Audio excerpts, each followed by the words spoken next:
Hey everyone, brought to you by the QLC Network. This is Chef D from Getting Into the Soul of Things. As the holidays begin, so does the treats, the love, and the gathering of family and friends. And what better way to do that over great food? I want you to come with me as I make one of my favorite side dishes, whether you bring this to a potluck or a family friend's house, or even if this is right in your very own kitchen. This is a side dish that will not disappoint. One of my favorite dishes growing up, whether it was the holidays, whether it was just Sunday dinner, or whether it was just a meal in general, candy yams. And I want you to come with me on this journey as I make them. My candy yams are sweet and soulful and guaranteed to disappear before you even make your plate. So let's get started. Hey, what you got cooking? I'm ready to eat. Get into the soul of things. Yeah, get into the soul of things. Food for your heart and your mind. Yeah, Chef D, what you got cooking? I'm ready to eat. Get into the soul of things. Yeah, get into the soul of things. Food for your heart and your mind. Hey, what you got cooking? I'm ready to eat. Get into the soul of things. Yeah, get into the soul of things. Food for your heart and your mind. Yeah, Chef D, what you got cooking? I'm ready to eat. Get into the soul of things. Yeah, get into the soul of things. Food for your heart and your mind. Let's eat, let's eat, let's eat, let's eat, let's eat, let's eat, let's eat, let's eat. Hey, let's eat, let's eat, let's eat, let's eat, let's eat, let's eat. Hey. Hey everyone, this is Chef D from Getting Into the Soul of Things, and we are finna get into these candy yams. Let's get started. During this holiday season, you're going to be making, well, a big portion of candy yams, as you can see right here. But each one of my ingredients and portions will be in the caption of this video. But yeah, there's so many different ways that you can make candy yams. Some people boil them, some people bake them, some people take the fixings and mixings and heat them up on the stove and then pour them over the candy yams. We are going to do this for time consumption because I do have a family full of people that is ready to get into these. So therefore, I'm just going to add everything into the pan that it's already in. Okay, less cleanup, less of a fuss. Let's get started. Now I have to use dark brown sugar. You can use light brown sugar. It just depends on the color that you want your candy yams to be. I like my candy yams to be dark, and so does my family. But again, it is definitely your preference. But this dish is not to be, well, exactly measured. Just have to measure from the soul.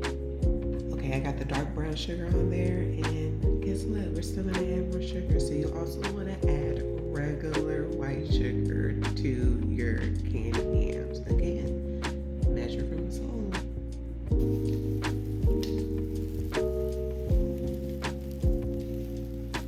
Now that I've got both sets of my sugars in here, this is where I'm gonna get a little spicy.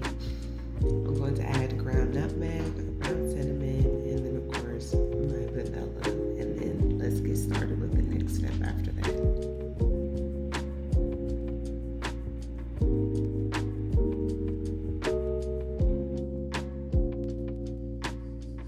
Now earlier I said I love my candy yams dark. Again, this is your preference, but I like to add molasses. Molasses is a great way to heighten the flavor of your sweet potatoes, so I highly recommend.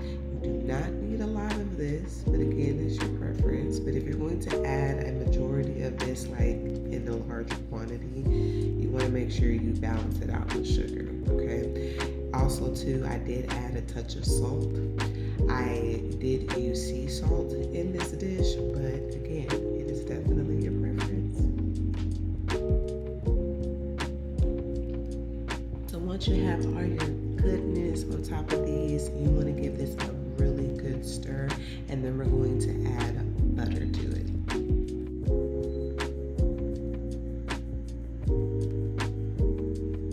This smells so good, but I had to keep in mind that it's still not cooked yet. Okay. So I have given it a really good stir. If it's easier for you to mix in a bowl, go ahead and put it in a bowl. But me, I'm not washing all these dishes. Again, work smarter, not harder. Okay. Also, too, let me make things very, very clear. You do not have to use name brand ingredients. Get what you can afford. That is what matters. So I'm going to add probably about 2 cups of butter. Probably more, it just depends, but you can never have too much butter. Okay.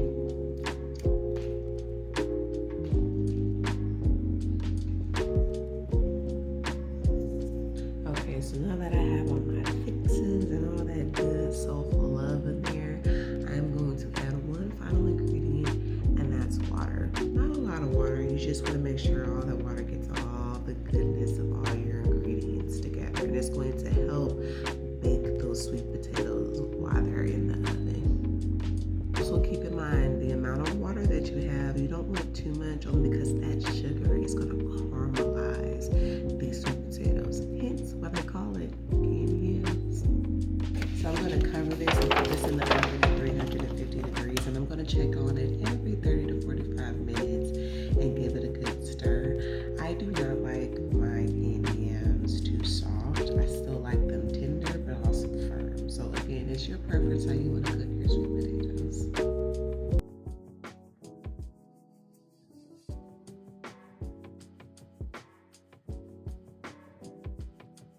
It has been a wonderful time as we stepped into this soulful kitchen and you have made these candy yams with me. Whether you go with my recipe or anybody else's recipe, just remember to cook with love and soul. Love you. Be blessed.